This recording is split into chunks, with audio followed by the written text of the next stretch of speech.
and welcome to Yoga Basics.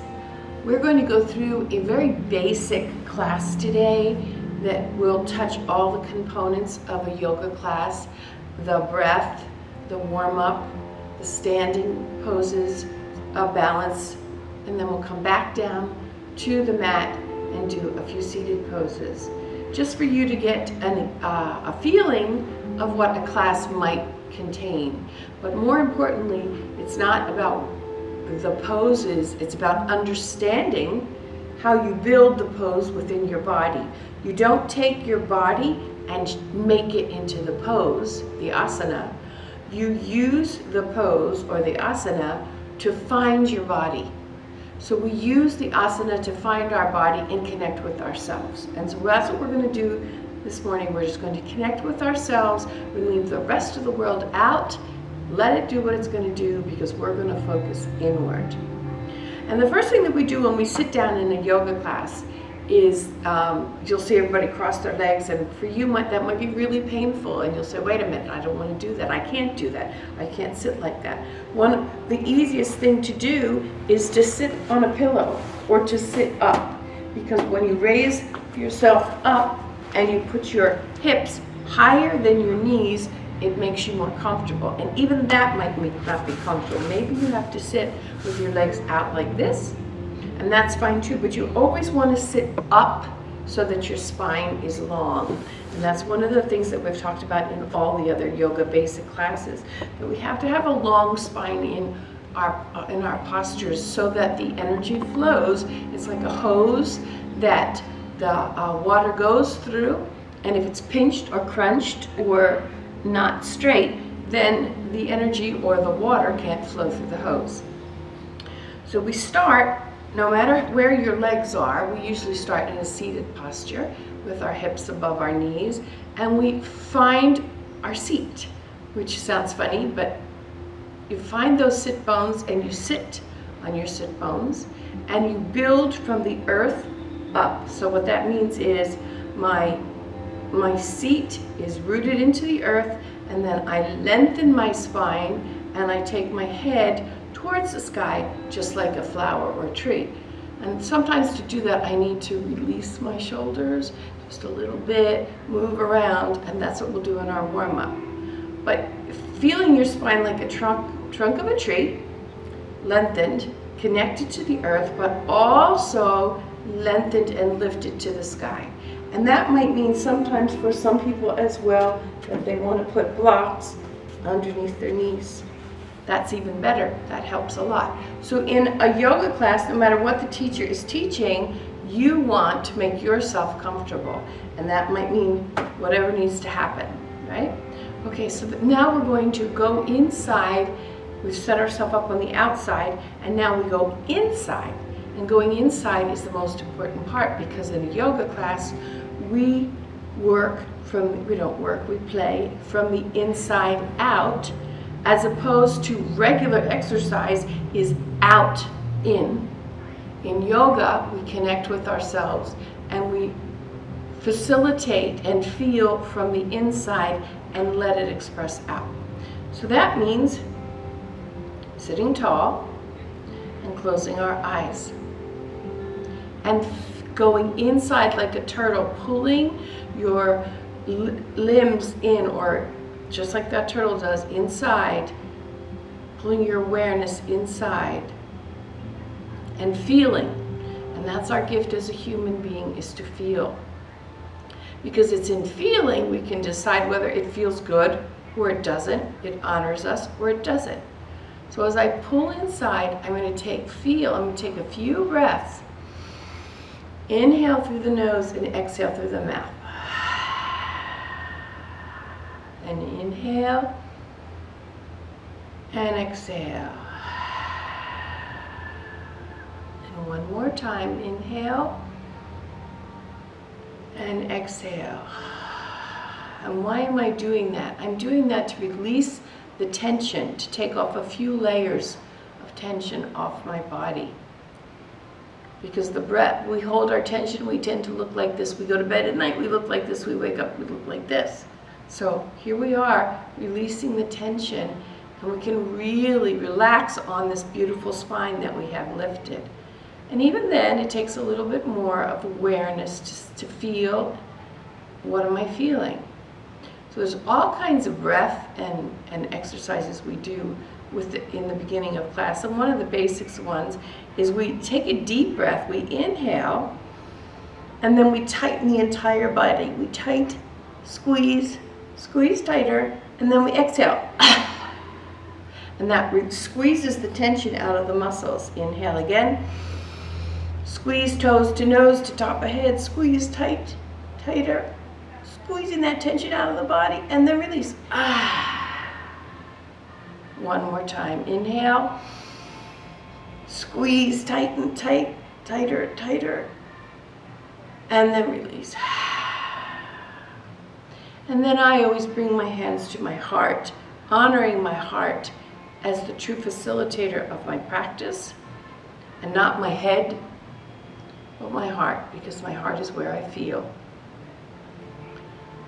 And we feel into our heart, and we recognize that we are a multi-level being. In other words, we have a body, we have the emotions, we have feelings, we have thoughts, but we also have a spirit.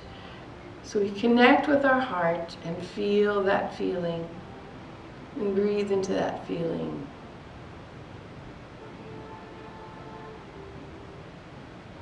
And then we'll begin to move with the breath. In a yoga class, the breath and the movement are married.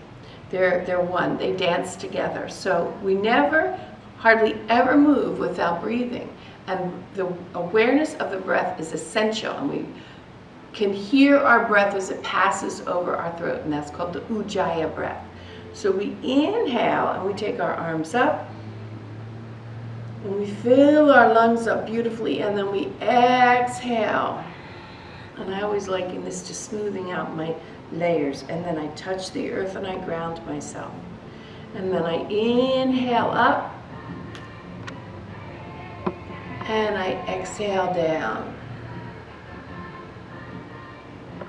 And again, it's as if I'm just peeling away some layers of stress. Inhale and exhale. And one more time, we're going to inhale. And this time we're going to bring our hands to our heart. Exhale.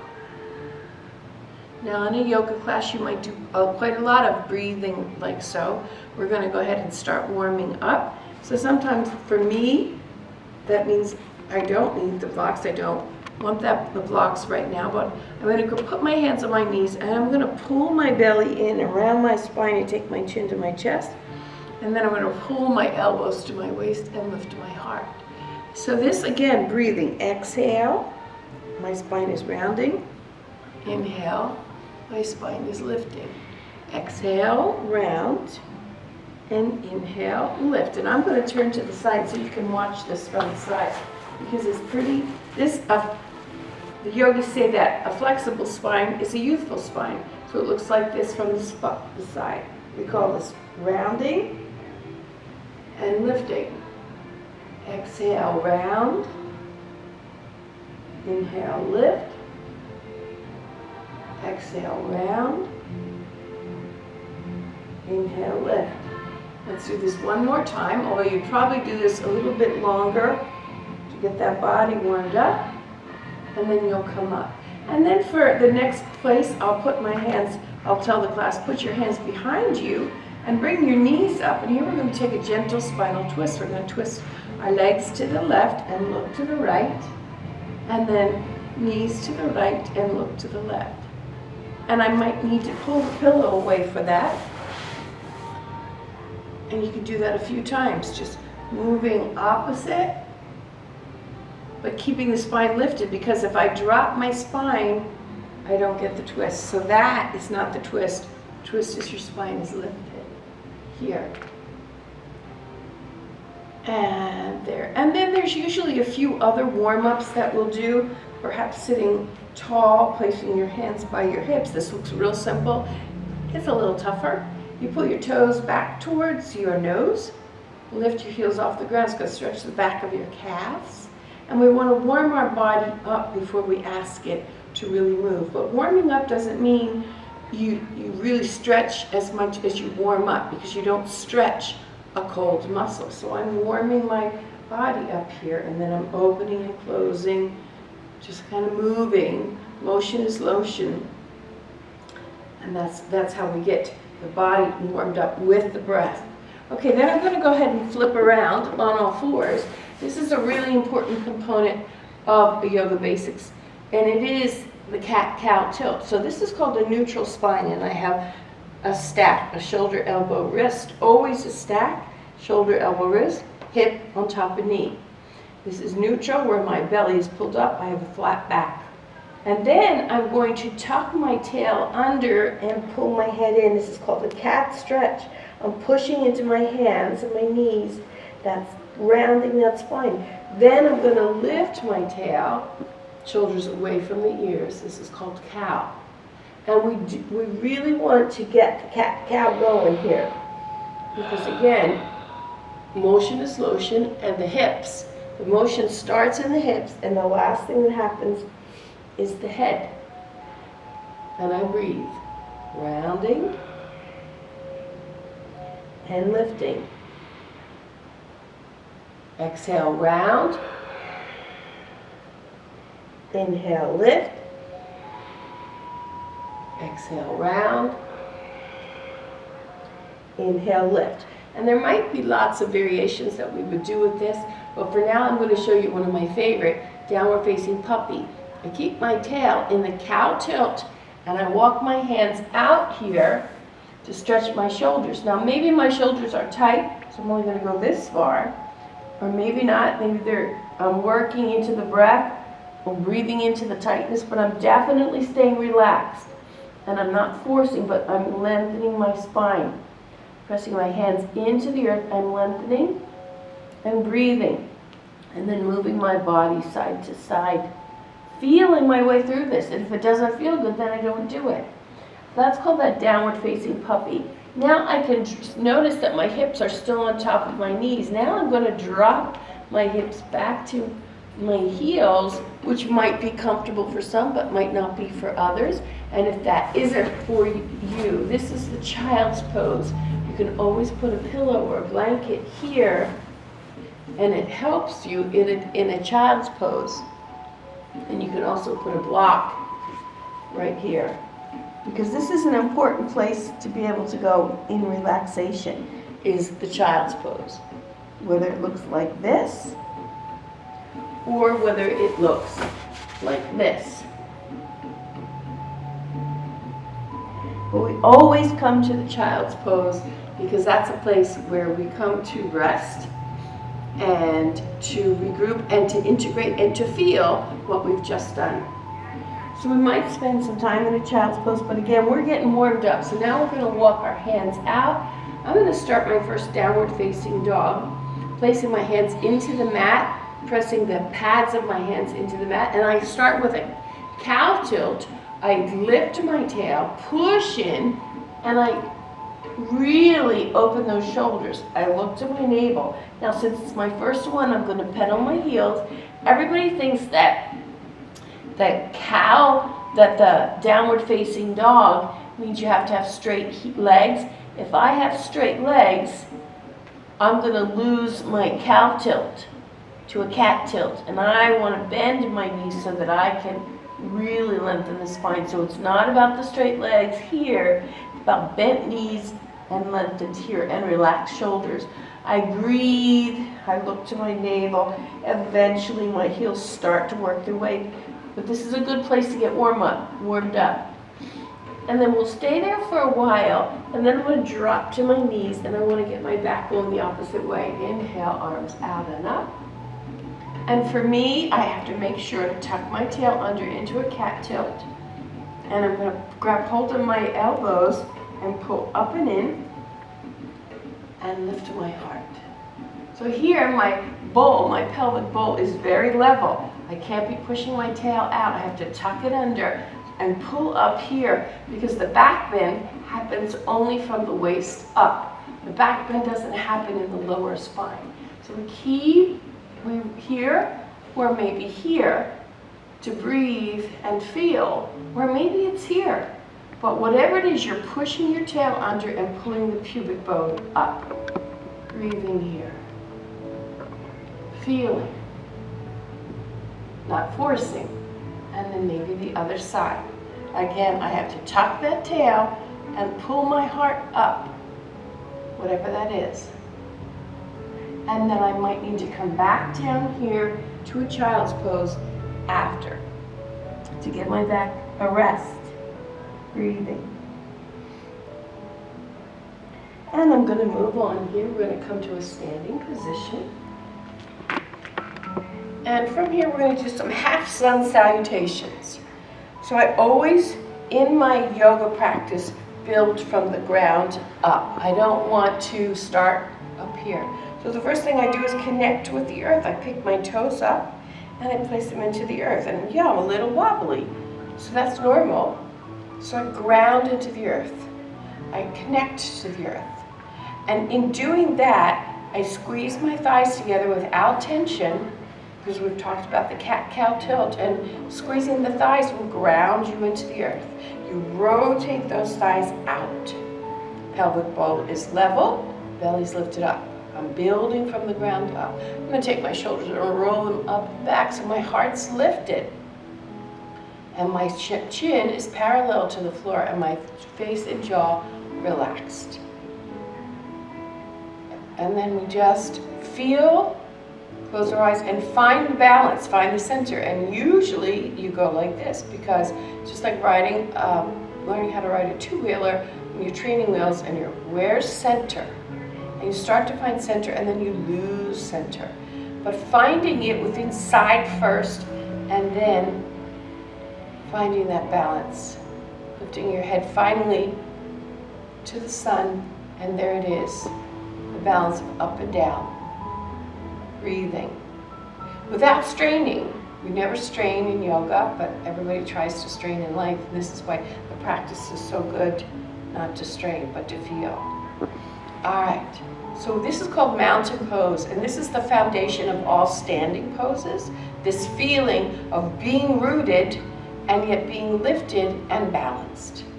You could stay in mountain pose for 2 days, 3 days, 5 days, you'd probably, and you would get as much out of it as if you were standing on your head, because that's how much awareness it takes to be active without straining.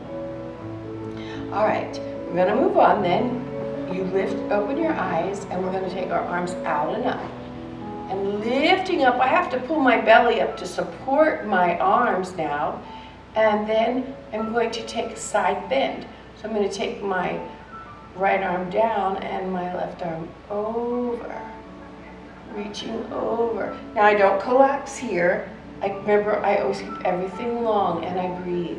And I'm lengthening, and then I come up and another stretch. So in a yoga class, you're going to do a lot of side stretches. You know, be mindful not to do this either. That's not a side stretch. The shoulder is back. So you rotate the shoulders so that you're getting a long alignment. That's the #1 mistake I see. And I also see this or this, and that hurts your neck. So you don't want to do that. Keep everything in alignment. You're always staying stacked. But you can't know. You have to feel. And then come back. So a half sun salutation, we do forward bends in them. And what happens is you take your arms out and up. And again, I'm going to do a forward bend, and we talked about forward bends, which means I'm going to do a cow tilt, which the bend happens right here, right at the top of my thighs. And I soften my knees as I go down, and I keep lengthening my spine because I'm bending right here. And when I bring myself down, I can soften my knees. And then I bring myself up on my shins. I still have that cow tilt happening. And shoulders are away from the ears, and I breathe here. And then I drop back down. Push into my feet, building from the ground up. I come up, I got that mountain pose happening, squeezing my thighs together. I'm going to take a gentle back bend, which means I'm going to take a cat tilt, and then exhale back. Inhale up, and bring my hands to my heart. That's 1/2 sun salutation. So we'll do that again. Arms out and up. Then we cow tilt, swan dive down. Whatever down is, I let my knees soften. I inhale up on my shins with that cow tilt still happening. Exhale down. Arms out and up as I press into the earth.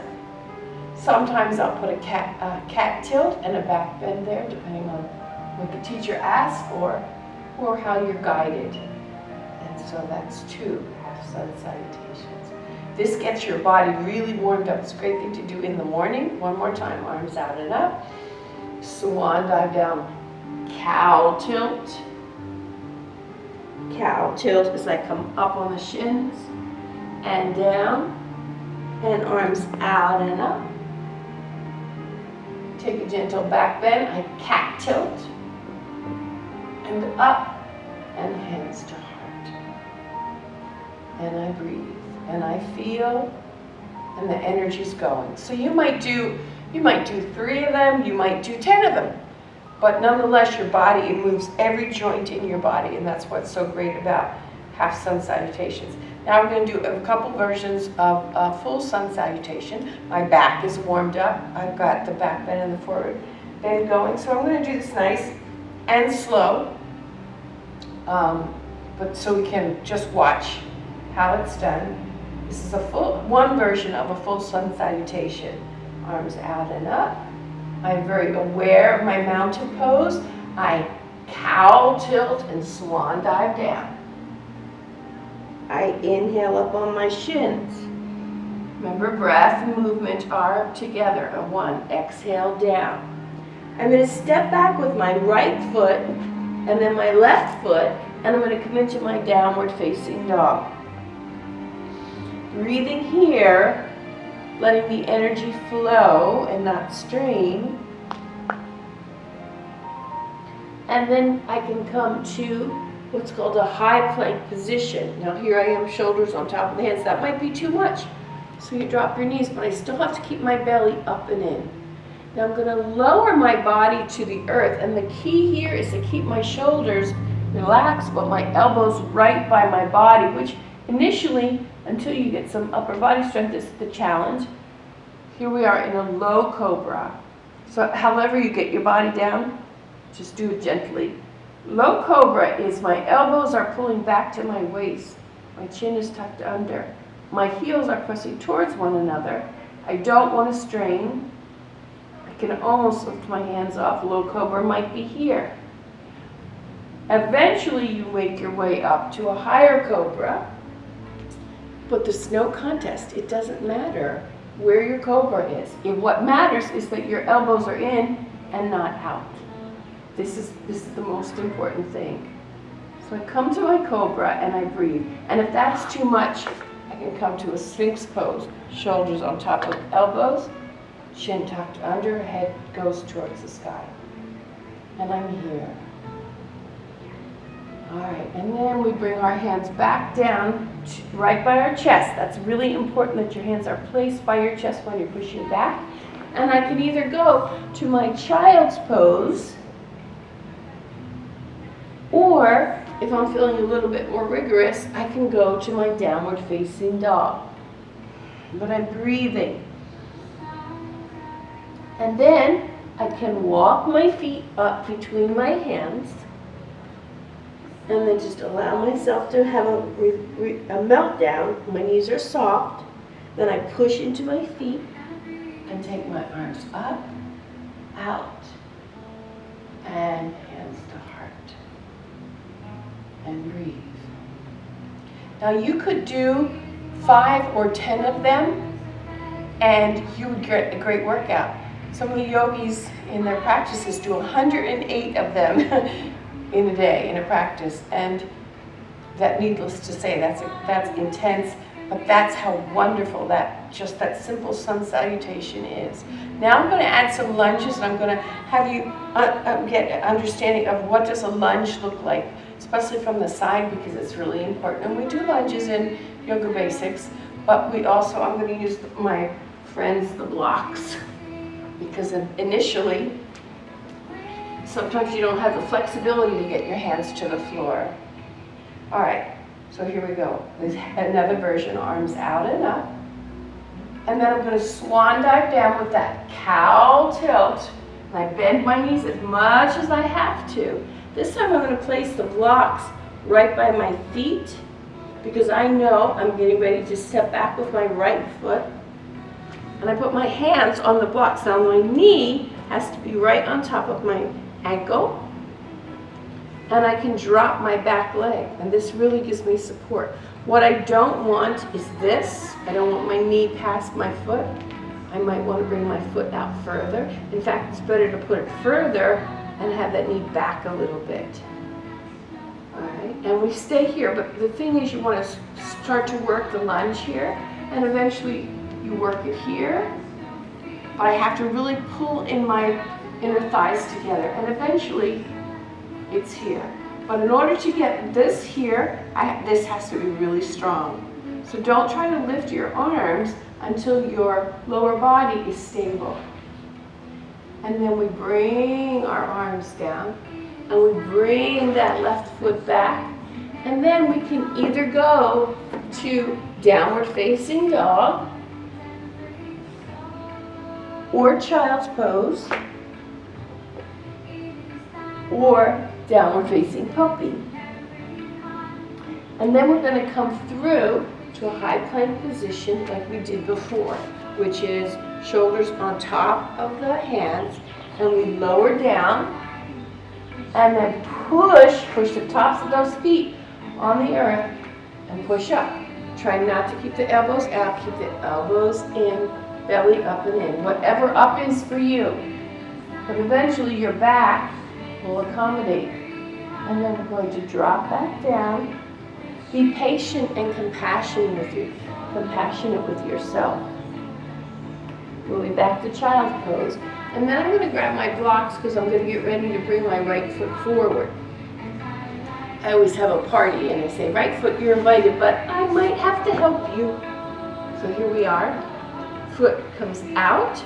Remember, this time I brought my right foot forward. I bring my knee on top of my ankle, and I just breathe here into my hips. I breathe.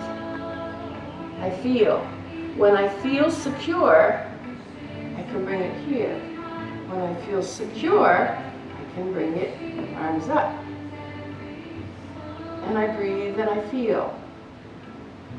And I tuck my tail and I lift my heart. And then I bring my hands down. Now here's the biggest secret in yoga. The next thing we're going to do is bring our left leg forward. But if I try to bring my left foot forward and I just try to drag that foot, it's really, really hard. So I'm having a party at the top of my mat. I'm inviting my left foot. And what I want to do is turn my toe under, get my hips up out of the way, and then my left foot can come forward. See that? So get your hips up out of the way when you're going to bring your back foot forward. And then the arms come out like we've been doing. And then we bring our hands to our heart. And we go inside and we feel.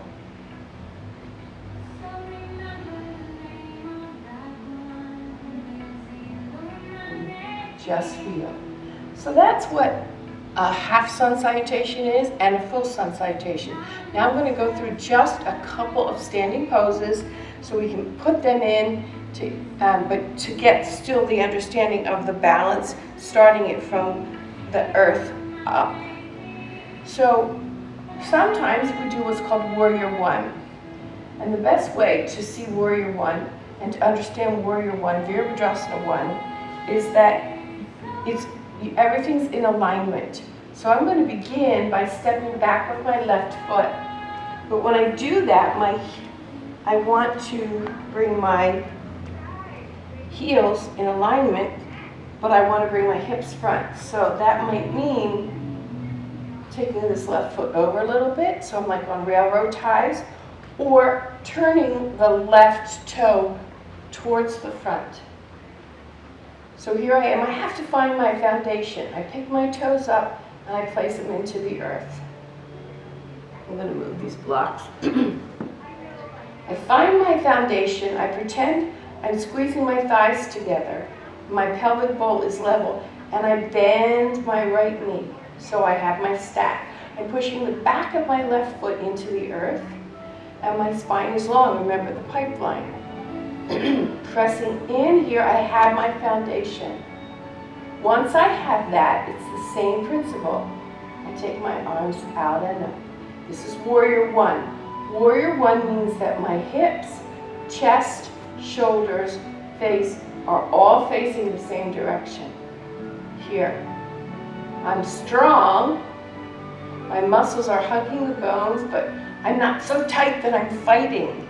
I'm just flowing with energy and strength and awareness. And this takes practice to really be balanced because, you know, it's all over the place, and be patient with yourself. Find your foundation first, here, and then lift. Now sometimes from Warrior One, we go into what's called Warrior Two. So I would bring my hands to my heart here, and notice that my hips are facing front. The difference between 1 and 2 is that 1, my hips are front, and I'm going to turn out now to 2. I'm going to turn my body to the side. The only thing that happened was my knee remained the same, but my hips now turn to the side. Now, from here, I want to check my alignment, that my heels are in line with one another. The pelvic bowl is level and not torqued. So that means I have to tuck my tail under and engage my abdominals. Same principles. I build from the ground up, muscles hug the bones. I'm not squeezing so I'm so tense. I want to be a pillar of strength, but a presence rather than a block. So here we look down our right fingertips. We might take our palms up to relax our shoulders and down. But I'm pushing my right knee out rather than letting it drop down. I'm pushing it out, which takes the flex. I need flexibility in my thighs to do that. So patience with yourself again. This is Warrior Two, Virabhadrasana 2. Now I can take my forearm to my thigh. A lot of times the class will go into what's called extended angle pose. This is a version. Another version would be to use your block, pushing in the block, but notice I don't collapse. You don't want to collapse the side of your spine. You want to lengthen. So whatever that is, to lengthen. And maybe you can't take your arm over your ear. Maybe it's down here in the beginning. But I'm pushing against my thigh to get the opening. It's there. This is extended angle pose. This is back. This is Warrior Two. Now I'm going to take another pose. This is called triangle. What's the difference between triangle and Warrior Two? Well, watch my front leg. I'm going to straighten my front leg. I'm going to take my hip and pull it out towards the back as I lengthen here as much as I can, tucking my chin, keeping my neck as an alignment of my spine, and taking the balance of up and down. Triangle pose. Now what I see people do all the time is they think they have to go to the floor, so they drop here, and look at my hip, I'm all crunched over. I want the length rather than the crunch. Tucking my tail, breathing. Triangle. You can take your arm over your ear, up, or down, or around. It's your practice, but what I'm actually doing is pushing into my shin to lengthen my spine. That's what I'm doing rather than trying to get to the floor. And then inhale, up. And then I can bend my knee, come back to Warrior Two. And then sometimes we'll rotate back. This is Exalted Warrior. So I lift myself up. I've got strong foundation. And then come up. Now I'm just going to go ahead and transition from here.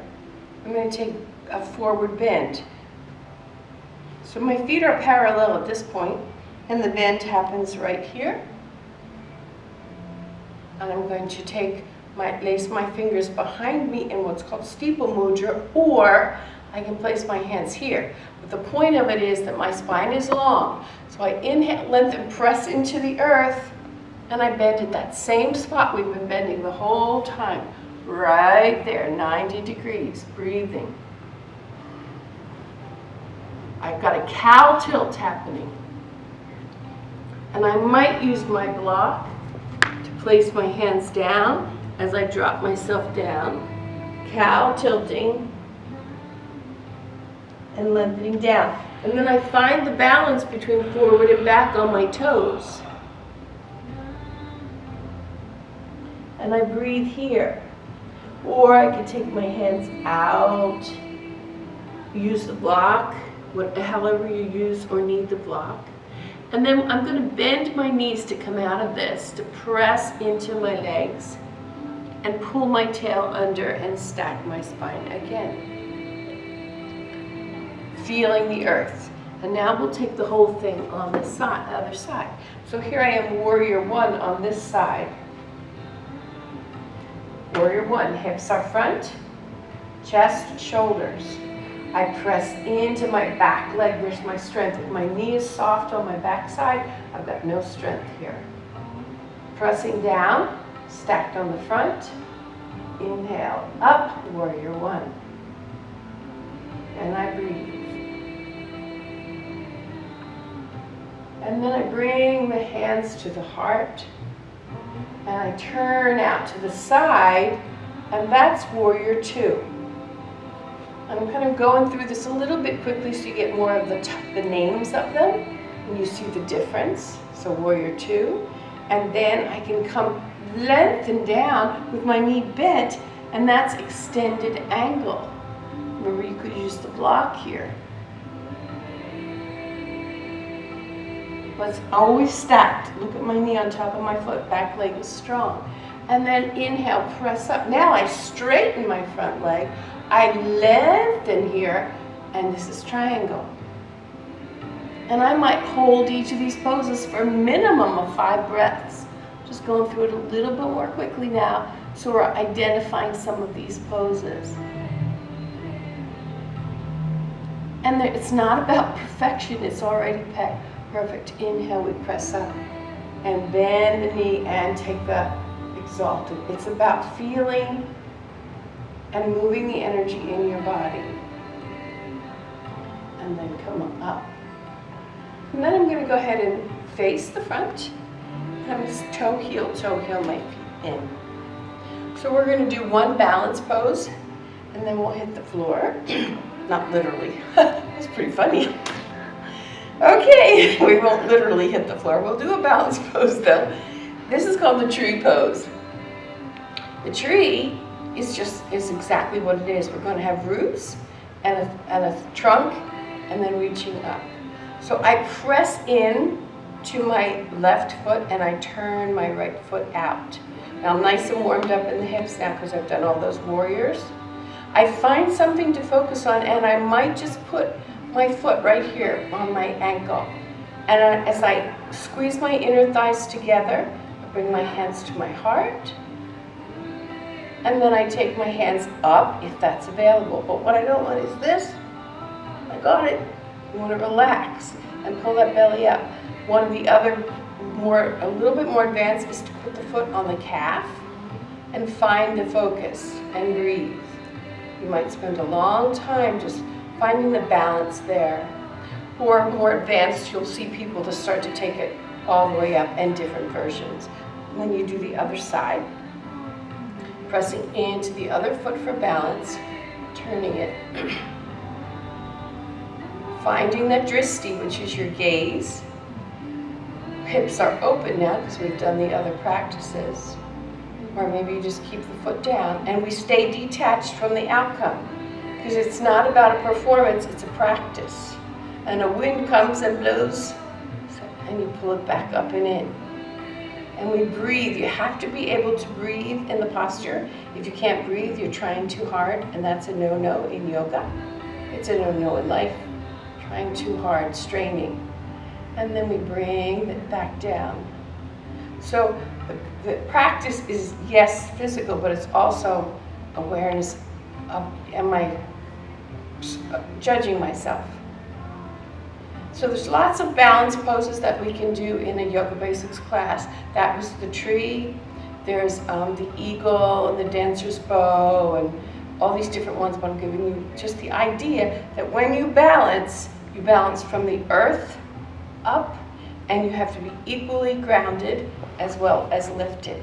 And that's the idea in all the balance poses.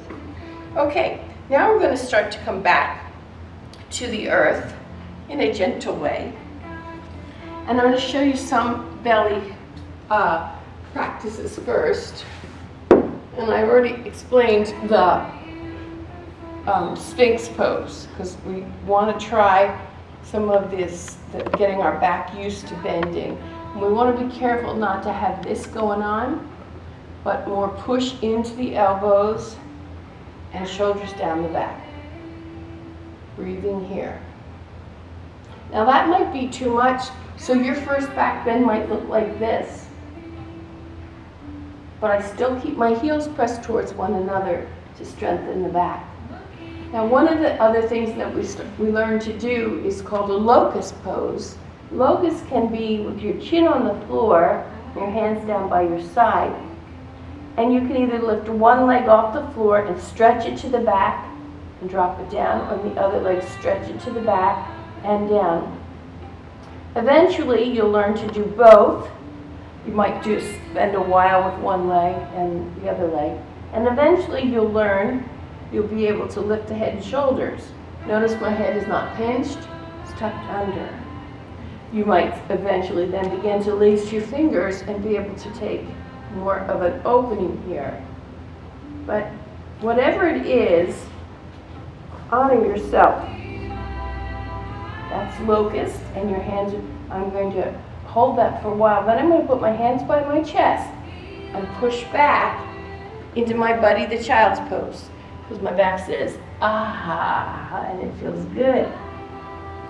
Now in this child's pose, I'm going to open my knees a little wider, keep my toes together, and come on my elbows and just move my hips side to side. Because I'm doing a counter pose here. Getting my body to be able to move. And then I'm going to come back up and bring my knees in. And again, we're going to do that camel pose that we did in the beginning. Only this time my back's a little bit more warmed up. So I'm going to take my blocks and place them back here. My bowl is level.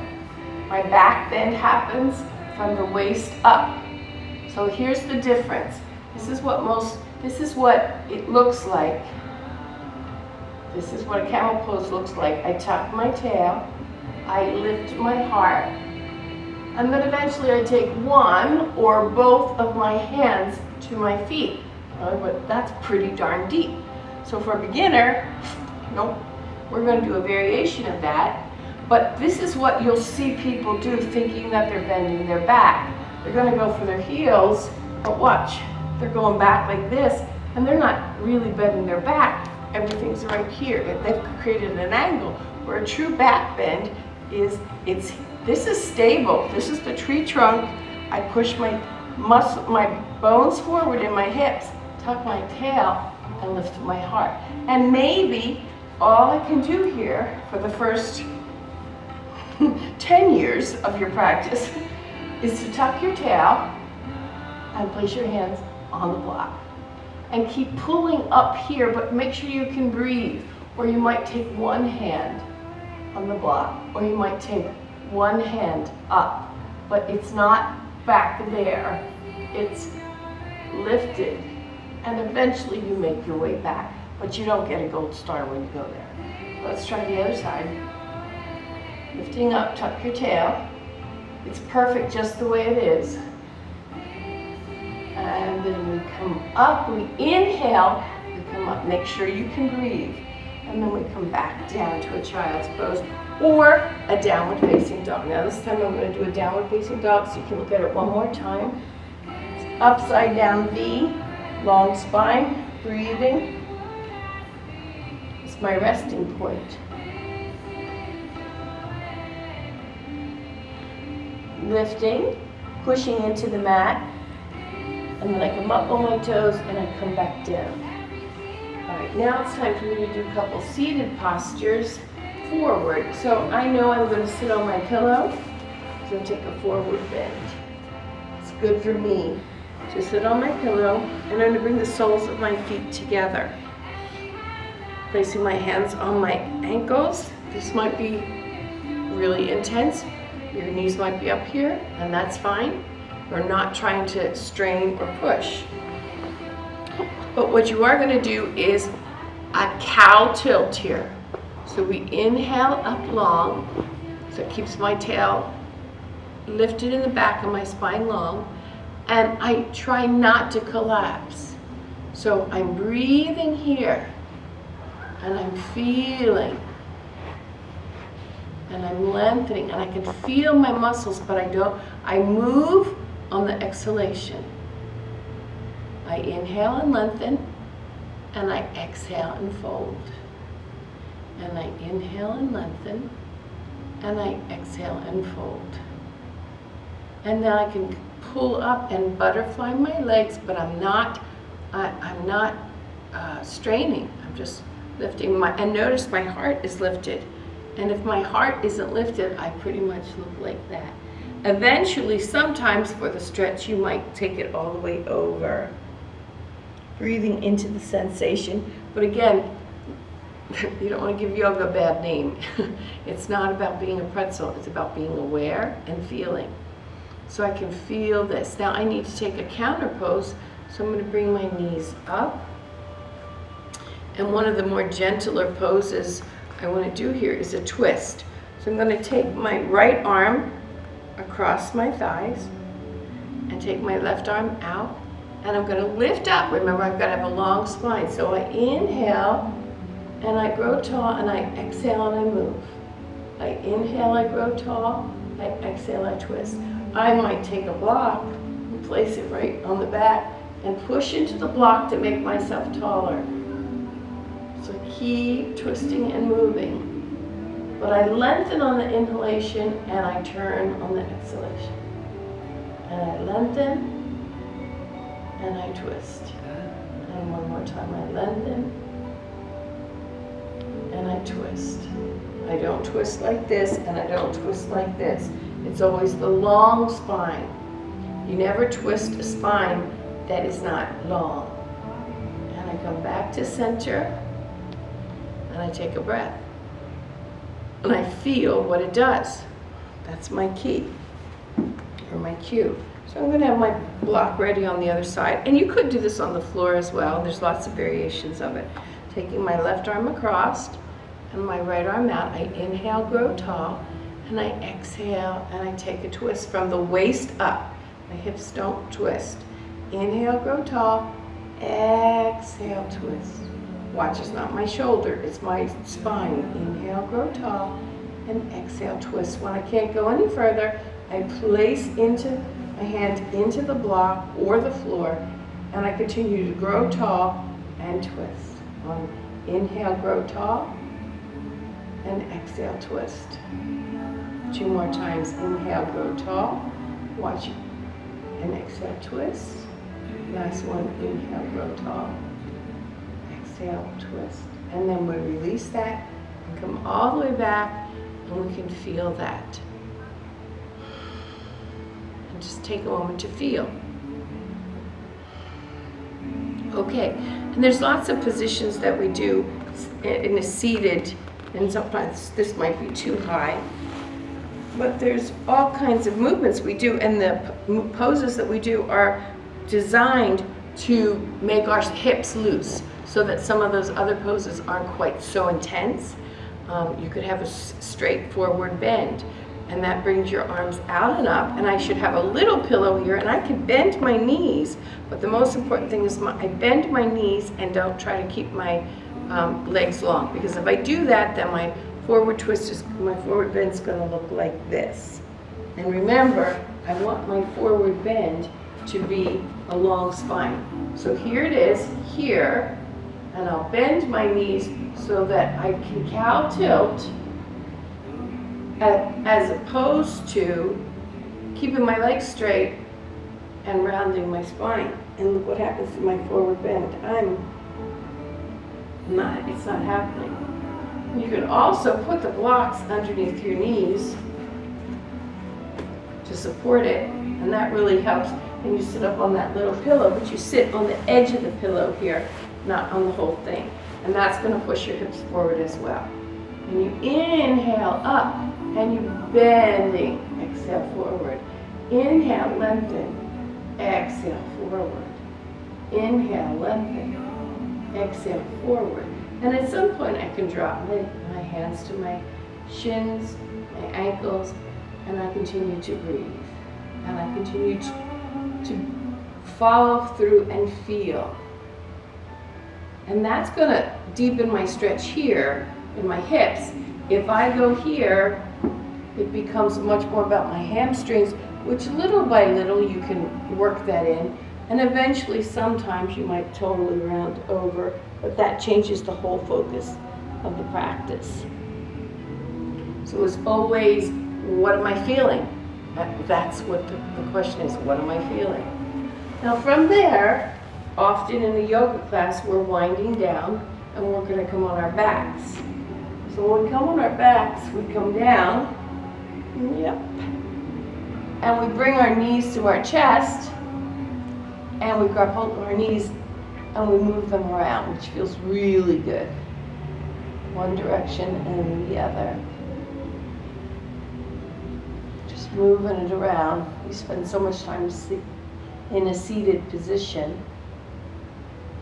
And one of the ways that we release our back is we pull one knee in and the other leg long. If I have a bad back, this is going to hurt, so I would bend my bottom leg.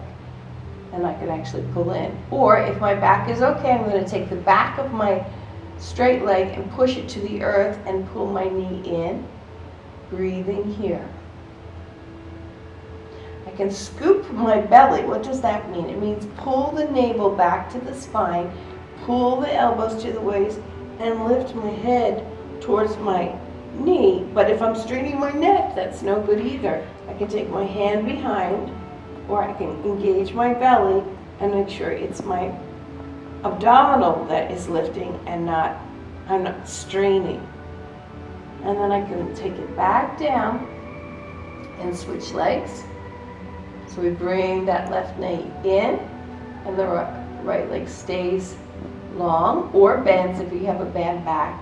We squeeze in, pulling in. And you can spend at least 5 breaths here.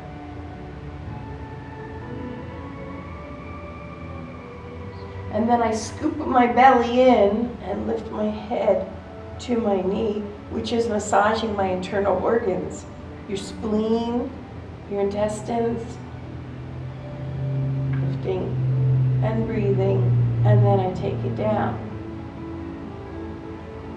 So I want to stretch here, taking your arms over your head and stretching your legs.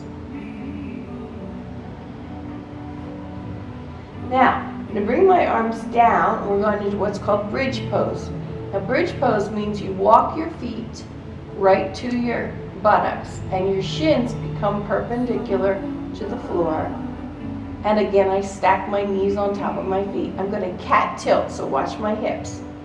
And then I push into my feet, and I lift up, and this is the bridge.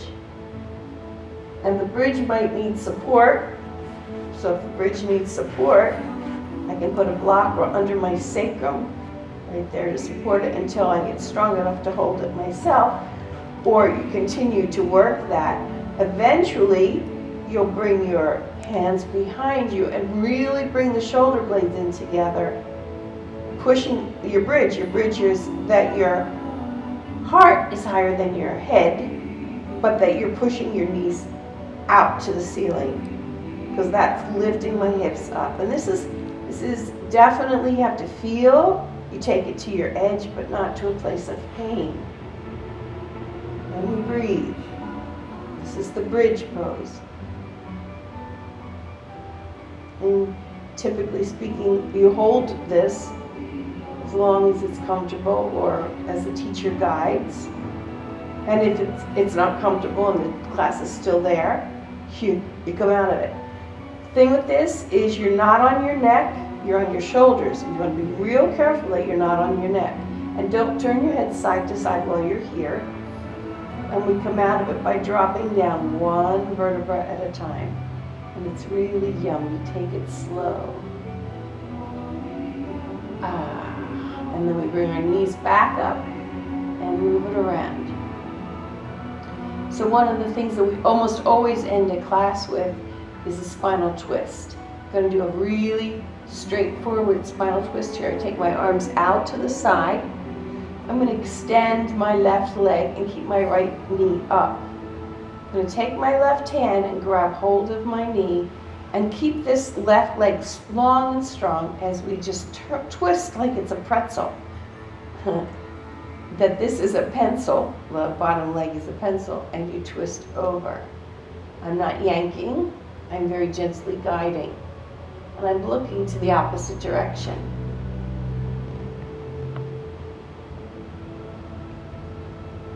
There should be no pain here. And my opposite shoulder should be towards the earth. In other words, you don't want to pop it off.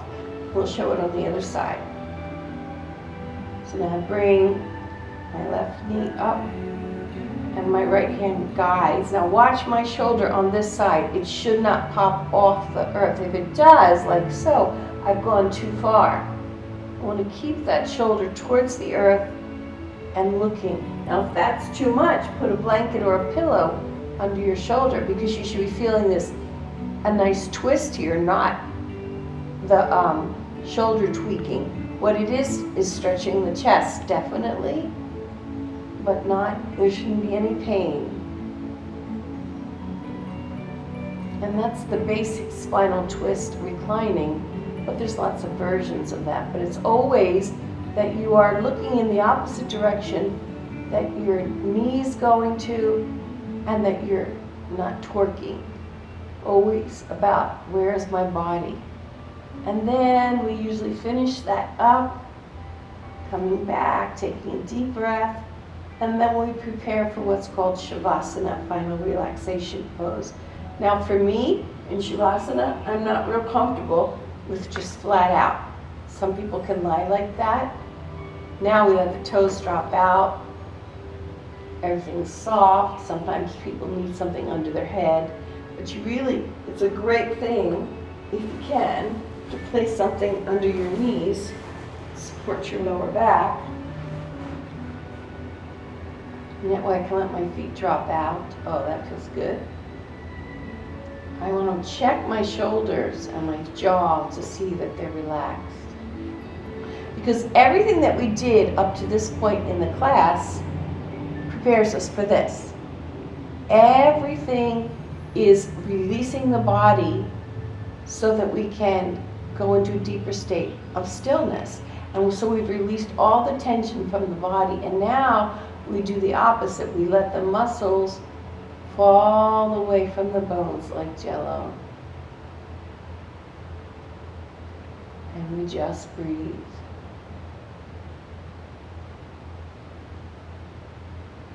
And we feel. And very often in the class, it appears to be the easiest. It's actually the hardest because your body is quiet, but then guess what takes over? Your mind. And this is where you have to take your mind and focus either on your breath or your heart. Sometimes the teacher will do a guided meditation which helps you to just experience quiet.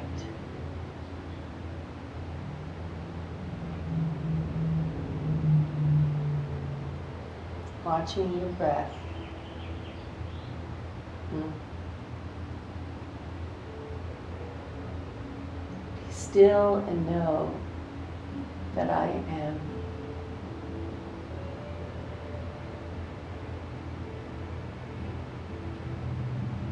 Really gets you in touch with yourself, which ultimately gets you in touch with your higher self as well.